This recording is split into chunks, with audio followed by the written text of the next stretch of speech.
Assalamualaikum warahmatullahi wabarakatuh. Alhamdulillah, salatu wassalamu ala rasulillah, mabad. Kita akan membahas tentang analisa kebutuhan. Jadi sebelum melakukan pengembangan, kita harus menganalisis kebutuhan apa yang ingin dikembangkan. Nah, sekali lagi dengan jargon mengajar dengan sadar. Analisa kebutuhan menurut McNeil itu adalah proses di mana seseorang mendefinisikan kebutuhan pembelajaran, kebutuhan pendidikan, kemudian kali yang kedua adalah memutuskan apa prioritas kebutuhan itu. Jadi tentu sebagai sebuah proses pendidikan itu memiliki banyak kebutuhan, dan dari sekian kebutuhan itu maka mana prioritas yang mau diselesaikan lebih dulu, itu adalah analisis kebutuhan.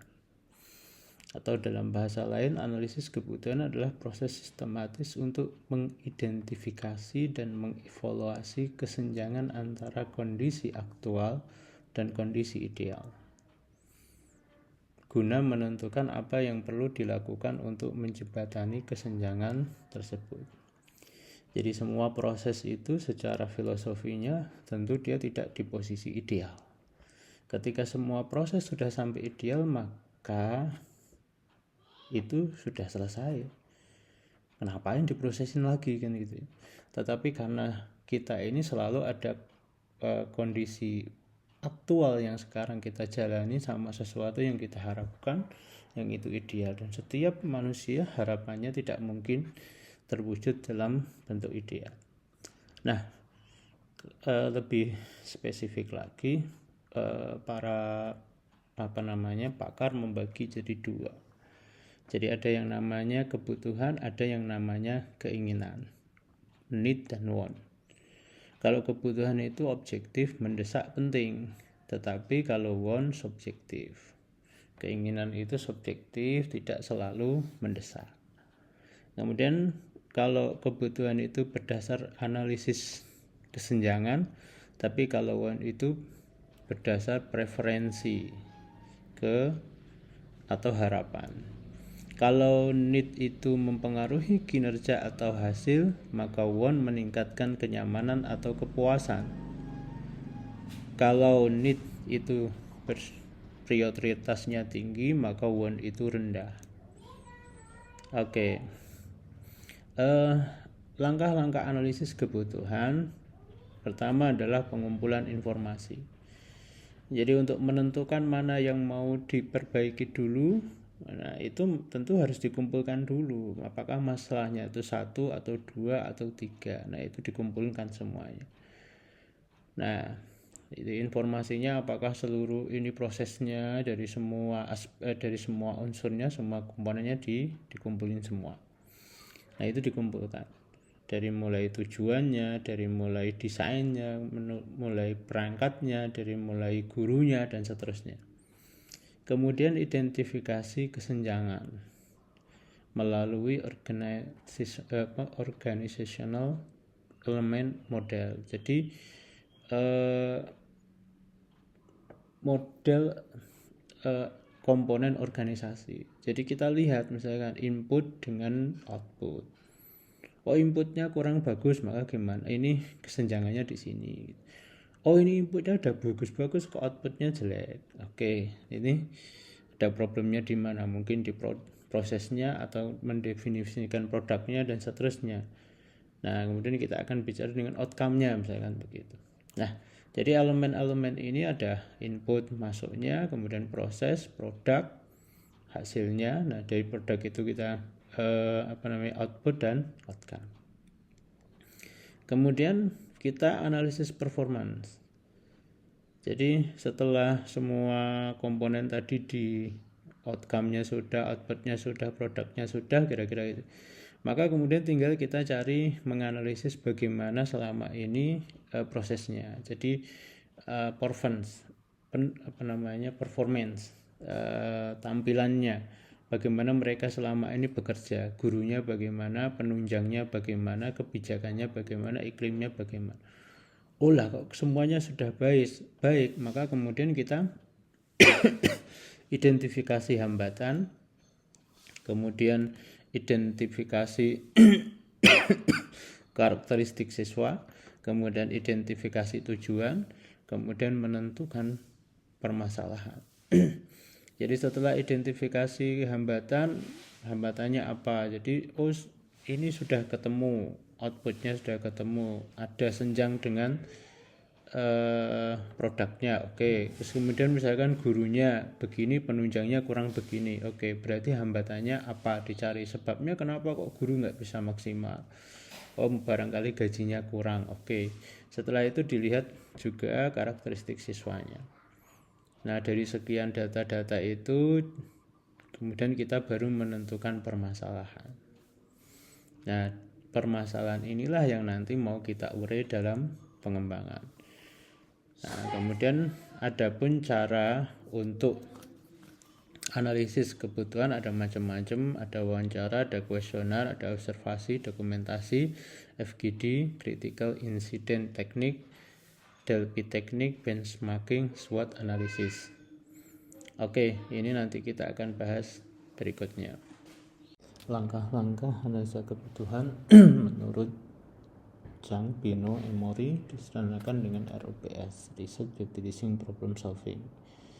Jadi riset menggunakan problem solving gitu ya, mengatasi masalah. Nah, itu dibuat dengan 4 pertanyaan. Pertanyaan pertama adalah siapa sasaran permasalahan. Jadi tentu harus ada masalah, dan masalah itu definisi yang populer adalah gap antara ideal dan realita dan idealita dan realita. Jadi harusnya seperti apa dan nyatanya seperti apa. Nah, gap ini yang disebut dengan masalah.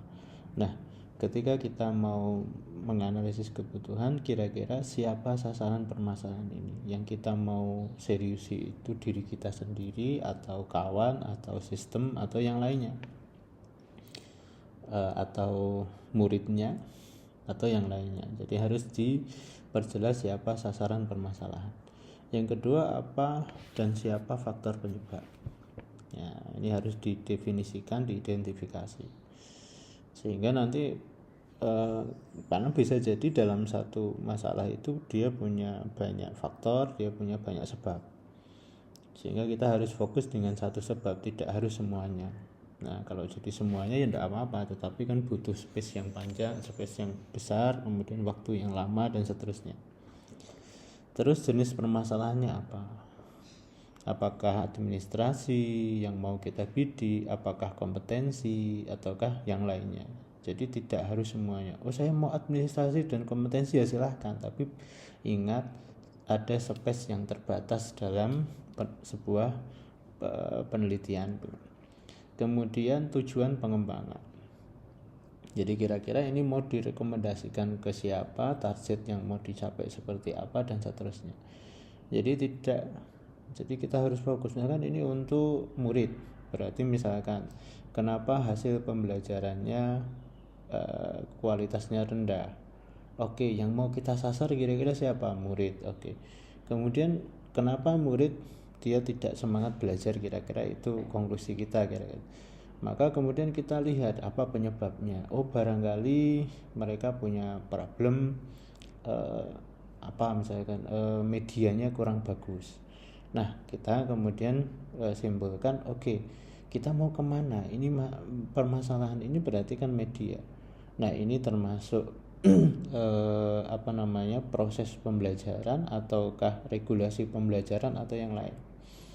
Nah, itu macam permasalahan. Nah, setelah itu baru tujuan kita apa. Oke, kita misalkan putuskan kita perlu edukasi, perlu membuat mereka familiar dengan media yang kita punya, maka kemudian perlu pelatihan misalkan. Nah, dari sini kemudian itu tujuannya, targetnya apa, mereka bisa mengoptimalisasi pemahaman terhadap materi dari pelatihan itu dengan media yang kita punya. Nah, itu misalkan seperti itu. Nah, kemudian model pengukuran kebutuhan belajar menurut Kaufman itu ada model induktif, yaitu dengan mengidentifikasi jenis kebutuhan belajar yang bersifat kebutuhan terasa. Artinya sudah jelas ada masalah, itu diidentifikasi jenisnya apa, ini manajerial, ini kasus learningnya, atau ini regulasinya atau apa. Nah, itu perlu diidentifikasi. Nah, jadi dari kasus-kasus itu dikumpulkan kemudian dibuat kategori. Jadi itu namanya induktif. Kemudian model deduktif adalah mengidentifikasi kebutuhan pembelajaran. Kalau tadi berangkat dari realita, sekarang ini berangkat dari idealita. Sebuah pembelajaran yang bagus dia harus memenuhi komponen A, B, C, D. Komponen A dia komponen A itu dia harus A, B, C misalkan itu. Komponen B harus D, E, F. Ini adalah teori. Nah, teori itu kemudian kita kontekstualisasi, kita tarik ke realitas, kemudian mana yang belum ada dari realita yang ada itu yang belum memenuhi konsep idealita tadi atau teori idealita tadi. Nah, yang ketiga adalah model klasik, yaitu menyesuaikan bahan ajar dengan yang telah ditetapkan dengan dalam kurikulum dengan kebutuhan belajar yang dirasakan peserta didik. Nah, ini yang intinya sudah ada kurikulum yang tetap, kemudian kebutuhan belajarnya yang sasarannya seperti ini, ya kita tinggal menyesuaikan saja. Jadi menyelesaikan bahan ajar yang telah ditetapkan. Jadi ya cuma yang penting target yang sudah dibuat selesai, bukan untuk pengembangan dan seterusnya. Analisa kebutuhan itu bisa dibagi menjadi macam-macam. Jadi sesuai bisa dibedakan menjadi ini berapa jumlahnya ya. A itu normatif, yaitu mengetahui kesenjangan kondisi aktual dan standar. Jadi ini yang paling umum. Jadi ingin mencari gap antara realitas dan idealitas. Nah, ini yang pertama. Jadi normatif itu ya sesuai yang umum, yang sesuai norm, sesuai pola yang umum ya ini gitu. Yang kedua komparatif itu adalah mengetahui kesenjangan antara kondisi aktual. Misalkan kalau di kita kelas A dan kelas B. Jadi kelas A kondisi aktualnya seperti ini, kelas B adalah kondisi aktualnya seperti ini. Maka jenengan compare. Nah, kira-kira kenapa terjadi? Nanti akan disimpulkan si A ini lebih baik dengan B. Lah, kenapa kok itu lebih baik? Nah, itu fungsinya adalah membandingkan antara dua kondisi aktual atau dua kondisi real, kemudian express, yaitu antara kondisi aktual dan yang dirasakan. Disebut juga demand based need analysis. Jadi analisis kebutuhan berbasis kebutuhan. Jadi aktualnya seperti ini, yang kita rasakan apa?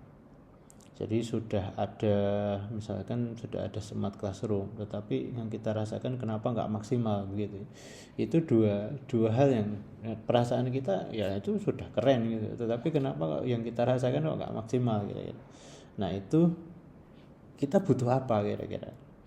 Nah, itu demand based. Nah, kemudian ada jenis analisis kebutuhan yang bentuknya adalah laten, yaitu menemukan kebutuhan yang belum disadari. Tentu ini lebih rumit karena kita harus menyadari sesuatu yang kita sendiri belum terbiasa sadar di situ gitu ya. Itu namanya laten. Tapi kalau yang disadari itu sudah bagus, tentu yang belum disadari itu akan terlihat. Tetapi ketika yang disadari saja belum bagus, yang jenengan tidak akan pernah menemukan yang belum disadari. Oke, kemudian anticipate.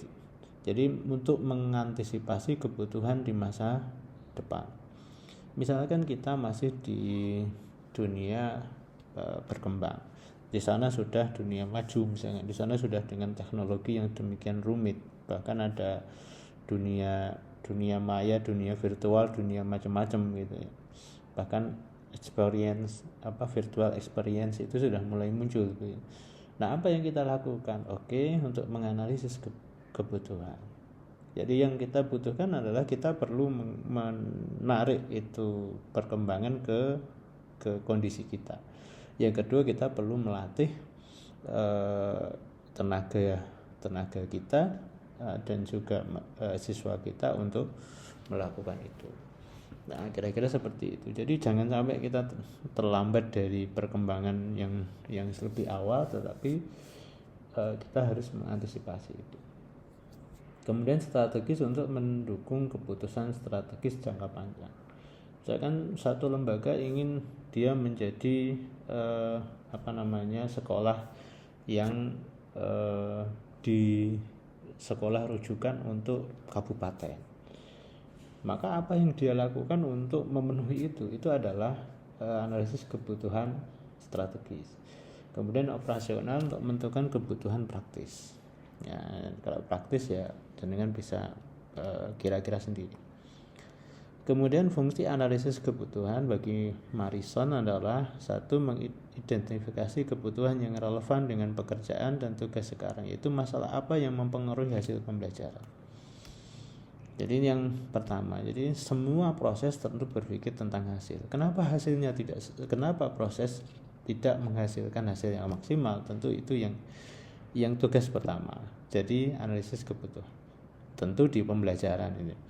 Yang kedua, mengidentifikasi kebutuhan mendesak yang terkait dengan finansial, keamanan, dan masalah lain.